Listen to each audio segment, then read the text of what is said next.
Kodo was a broke loser who got a job as a sports manager to take care of some hot athletes. But when he finds out they're all freaky, he claps them day and night to make sure they're in peak condition. Everything begins with Kodo trying to get to his new job on time, but he stops when he sees a hot chick fall to her knees. Feeling concerned, he walks up to her and asks what's going on, so she tells him her hips suddenly gave out. Without asking for permission, he gives the affected area a quick massage, and it makes the lady climax at the spot since he's quite skilled with his fingers. But before she knows it, Kodo vanishes, and it hurts her that she didn't get the chance to tell him thank you. Turns out, it's Kodo's first time in the big city, and he's only here because he recently got admitted to the prestigious Seiwa Academy. The school is home to many top-tier students in sports teams that easily win national championship tournaments, with lots of girls being among the elite athletes. Despite all that, Kodo isn't the type who has an interest in sports, as the only thing on his mind is taking up his new job. When he arrives at the place, it dawns on him that he'll become the new caretaker of the dorm building and that he'll be a live-in worker. But he sucks it up because he's a brokey, and he needs something that'll pay his bills. As he approaches the building, he notices that the place is poorly kept and starts getting second thoughts about working there. He lets himself inside and tries calling out to anyone available, but since he gets no response, he assumes no one is home and starts snooping around the place. To his shock, he opens a door and finds a hot chick named Aroma, fresh from the shower.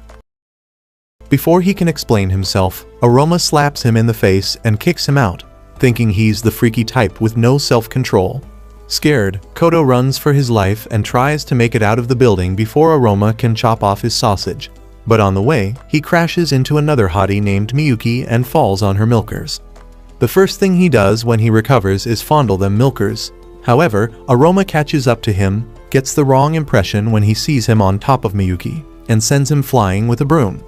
After the crash, Miyuki explains things to Aroma, revealing that Kodo is the new caretaker for the dorm. She adds that he was hired because the previous caretaker quit and tells Aroma to at least be grateful, but the Karen says over her dead body. Miyuki then asks Kodo to introduce himself, so the loser mentions that he's just a student trying to pay his bills rather than the freaky peeking Tom Aroma paints him as. Miyuki apologizes for the misunderstanding and reveals that she's a student of the academy too. Hearing her last name rings a bell as Kodo recalls that she's on the national volleyball team despite being a student. He tells her he's always adored her and that he's one of her biggest fans, and it makes her feel a bit shy. When it's Aroma's turn to introduce herself, she refuses, so Miyuki does the honors, mentioning that she's a basketball player in the academy. Turns out, she's led the school team to 3 national titles already, and though Kodo finds it cool that she's talented, she hates him and wishes he weren't working in her building. As she walks off, Miyuki apologizes for her rudeness, while Kodo sulks because it's his first day and he's already catching hate from one of his clients. Miyuki brushes it off as no big deal and tells him Aroma will come around in time. She tells him the other residents of the dorm will be back from practice soon, but before she can complete her statement, they both hear Aroma screaming from the stairs, and it turns out that she slipped and twisted her ankle. Getting there, Miyuki leaves to get a doctor, while Kodo stays back to help with her pain.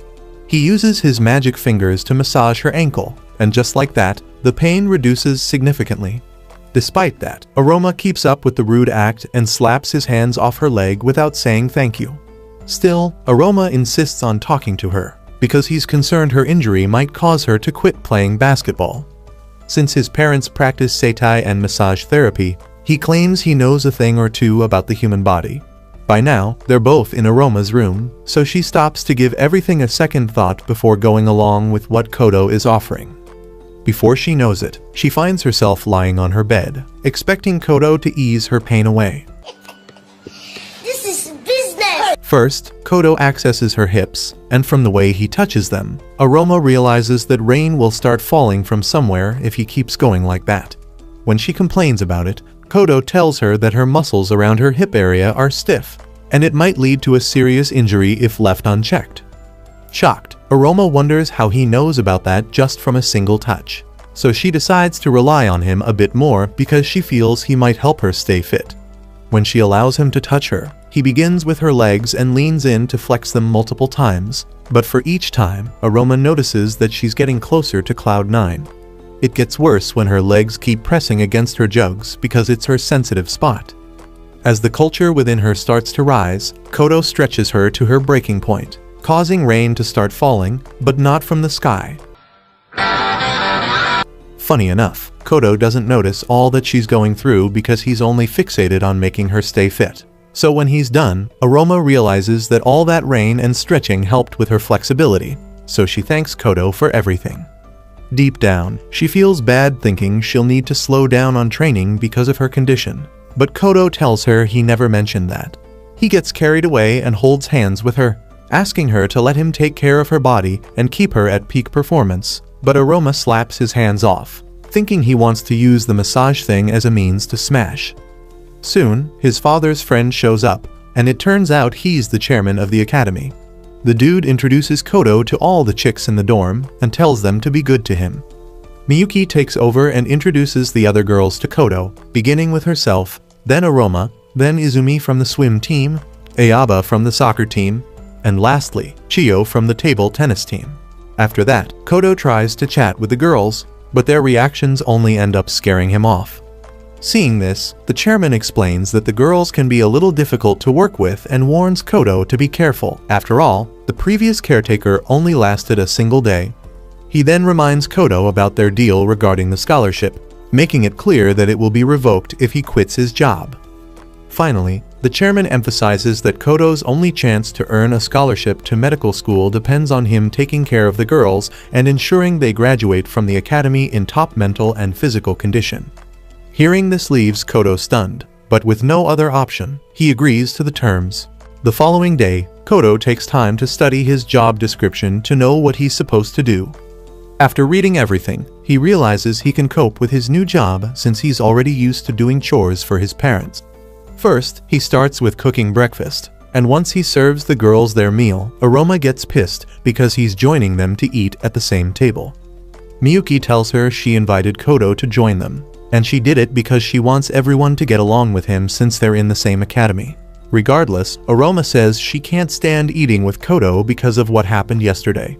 She reveals that he was peeking at her while she was changing, while Kodo tries to explain that it was an accident. Miyuki tries to calm Aroma down, making her see that Kodo didn't mean what he did, and she brushes off him seeing her without clothes as no big deal. Pissed, Aroma brings up the massage session she had with him, trying to make it look as if he took advantage of her or something. But Miyuki reminds her that she actually felt a lot better when he was done with her. After that, Kodo tells everyone that he's available in case they need anything. But Aroma yells at him again, claiming she cannot accept him working there. Hearing this pisses Ayaba off, especially since Aroma has been the one yelling ever since, so she tells her to shut up and suck it up. Around midday, Kodo proceeds to do the laundry because it's the second thing written in his handbook, and the girls' plot armor are excluded. Before then, he was doing the dishes in the kitchen, and Miyuki joined him to help reduce the workload. She apologized for Aroma's attitude, but what happened between Aroma and Ayaba made him ask if they didn't get along. Miyuki told him they always had arguments because they saw themselves as rivals. It turned out Ayaba was part of a club's youth team overseas until last month, when she came back to Japan, though Miyuki mentioned she had a few issues. Hearing this made Kodo realize that Ayaba was equally as talented as the others, but Miyuki told him she spent a long time abroad, and she might not be used to life in Japan. Currently, Kodo recalls this, but is taken aback when he finds a plot armor lying with the clothes he washed. Coincidentally, Izumi sees him with it and runs off, saying it belongs to Aroma, so he chases after her to prevent her from spreading the news. On the way, she runs into Aroma, who immediately sees that he's holding her plot armor, so she gets the wrong impression and calls him a degenerate loser. After surviving her, he heads off to clean up the building, and while at it, he notices a room and smells as if it's not been cleaned in years. Getting in, he finds the whole place littered with dirt and wonders who made such a mess. He takes a closer look and notices something moving under the sheets, so he gets closer to see what it is. On the way, he trips, falls, and finds himself fondling Chiyo's milk jugs, so the degenerate creep teases him for wanting to smash her already. Shocked, Kodo takes his hands off and tries to explain himself. But before he knows it, Aroma shows up in the room and gets the wrong impression again. This time, she promises to teach him a lesson and decides to summon everyone to an emergency court session. Here, Aroma places Kodo in the spotlight, accusing him of stealing her plot armor, peeking at her while she was dressing up, and attempting to smash Chiyo without consent. To make things worse, Chiyo claims she was assaulted, which makes Aroma decide to fire Kodo and kick him out of the house. Surprisingly, Ayaba steps up for Kodo, explaining that the peeking incident, the mix-up with the laundry, and even the situation with Chiyo were all accidents. Aroma gets furious after hearing this because Ayaba has ruined her plans to get rid of Kodo, while Kodo wonders why Ayaba stood up for him. As for Miyuki, she tells Aroma to apologize to Kodo for falsely accusing him, and after some hesitation, Aroma finally summons the courage to do it. With that settled, Kodo finally gets a breather and retires to his room after finishing all his work. It bothers him that he almost got fired on his very first day, but he can't help wondering why Ayaba defended him. Suddenly, Ayaba shows up in his room, and although he's shocked to see her there, the first thing he does is thank her for saving his job. However, Ayaba takes advantage of the situation by telling him he's indebted to her, and she wants him to pay her back by doing whatever she says. Kodo takes a look and realizes this was what Columbus saw when he first came to America. Oh my! But since he doesn't want to lose gallons, he begs her to dress properly. However, Ayaba refuses since she's bent on getting clapped tonight, and she fumbles an excuse of being cold to jump on top of him. While Kodo tries to keep all his cursed energy from getting out, he asks Ayaba why she came into his room, so she tells him it's because she wanted a full-body massage before she goes to bed. Hearing this, Kodo tells her she should have said that when she got in, but she brushes that off and hugs him, telling him she likes taking things slow. She claims she wants to be friends with him because she doesn't have enough friends here in Japan, but Kodo insists she can make friends with her clothes on. After that, she lies still for Kodo to massage her back, and she's amazed by how good he is. Without him doing too much, she gets a bit sensitive and starts wishing she had a certain object to ease herself. But another touch from Kodo's magic fingers makes her climax at the spot. With that, Kodo ends their massage session and walks out to set a room for her to stretch. But as he leaves, Ayaba gets furious because he didn't fall for her despite all her seduction attempts. As she thinks about it, she vows to make Kodo fall for him using any means necessary. All the while, Kodo is in the kitchen, wondering why Ayaba is being extra clingy with him.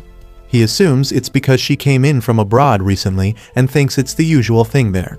Ayaba, however, lies in bed, wishing to get some action from Kodo, but she hates that she can't seduce a bum like him because it means she might not be able to get a real boyfriend. Meanwhile, Kodo thinks back and recalls when Miyuki said Ayaba was a piece of work, and starts assuming that Ayaba wants to set him up to lose his job. The realization makes him more cautious of her because he doesn't want to lose his med school scholarship. Soon, he finishes making tea in the kitchen, so when he returns to his room, he's shocked to find Ayaba sitting on his bed in her natural bathing suit. But before something can grow long and hard, he tells her to get some clothes on, but she tells him she's too hot to be wearing anything on her body. Kodo ignores this and gives her the special tea he made and says it'll help her warm up before he starts their stretching session. So she gulps everything and lies in bed for Kodo to do his thing on her body. Without wasting time, Kodo starts stretching her hamstrings, but his mere touch triggers every nerve in her body. As he moves her legs to and fro, he notices she's a little stiff, so he decides to join the other leg so she'll feel at ease. Feeling this, Ayaba finds it hard to breathe as all the culture within her is already rising uncontrollably, so she gives in and tries suffocating Kodo with her milkers. While stuck in between all that milk, Kodo realizes it's a big trap and that he's finished if he loses his cool, so he pulls back and tells Ayaba to stop messing around. However, Ayaba claims she did it because she wanted to show him where it hurts, but deep down, she knows she was trying to make him have a drink. As she lies on her side, she wonders what she'll do to make him fall for her. But as she comes up with something diabolical, Kodo touches a spot that makes her floodgates spiral out of control. Shaking, she begs him to pull his fingers from her back, but Kodo tells her he's just touching her shoulders, and that's when she realizes that she's cooked if she takes the real deal. The next time Kodo touches her shoulders, she manages to take it, But while she does, she sweats bullets, and Kodo tells her it's because of the tea she drank. As he explains that the drink tends to stimulate circulation in the body, Ayaba realizes that her blood flow isn't the only thing being stimulated. Deep down, she wants to beg him to take things slow, but she can't since she doesn't want to come off as weak when she's already plotting to seduce him. Desperate, she goes commando and throws her plot armor on Kodo's face, claiming she did it because she's sweating. Seeing this, Kodo takes an accidental sniff and almost pours all the cursed energy he's been packing for months, but he snaps out of it, insisting on staying professional. Ayaba, however, looks at him and starts thinking she's had him since he's taking too much time to massage her back. But when she tries to pull another freaky move, she realizes Kodo isn't fazed by her plot. Instead, she starts shaking because of all the electricity built up from her neck down to her legs, and wishes Kodo could pause so she could take a breather. However, Kodo takes his session a step further by hitting the spot, and that's all it takes for her to sprinkle everything on the bed. As she struggles to breathe, Kodo asks how that felt, but she remains silent since her brain is still points he fiddled with won't be enough to get rid of her anxiety, because her mind is always fixated on lots of things whenever she's swimming. He then advises her to clear her mind before any race, but since that can't be helped, he offers to give her one last massage that'll do the However,